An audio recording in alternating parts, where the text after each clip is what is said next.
அவருடைய தாய் வேலைக்காரரை நோக்கி அவர் உங்களுக்கு என்ன சொல்லுகிறாரோ அதன்படி செய்யுங்கள் என்றார். இயேசு கிறிஸ்து உங்களுக்கு என்ன சொல்லுகிறாரோ அதன்படி அந்த மாதிரி சொல்லிட்டாங்க. 2000 வருஷத்துக்கு முன்னாடி அவர் என்ன சொல்றாங்க அதை கேளுங்க. ஏன் வேண்டாம் ஏன் தெரியுங்களா? நீ உனக்கு சொந்தமல்லவே மிகப்பட்ட பாவி, நீ உனக்கு சொந்தமல்லவே.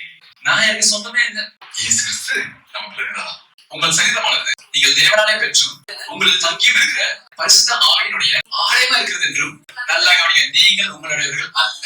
எந்த யாரெல்லாம் இயேசு திருரத்தத்தாலே கழுவப்பட்டு ஆண்டவரே உள்ளே வாங்கிக்கிறது நம்ம தானே அழைச்சோம். இதோ வாசற்படி நின்று கதவை தட்டுகிறேன், ஒருவரின் சத்தத்தை கேட்டால் வசனத்தை கேட்டு கதவை திறந்தால் அவனுக்குள்ள இருந்தால் வாசமா இருப்பேன். நாம் இந்த சரீரத்தை அவருக்கு கொடுத்து விட்டோம். என் இஷ்டப்படி நான் என் சரீரத்தை இப்படி பண்ணிக்கிறது அப்படி செஞ்சுக்கிறது இப்படி பண்றது அதெல்லாம் இஷ்டமா செய்ய முடியாது. இயேசு கிறிஸ்து நமக்குள்ள வாசம் செய்கிறார். அவர் கிரியா செலுத்தி வாங்கியிருக்கிறார் நம்முடைய சரீரம்.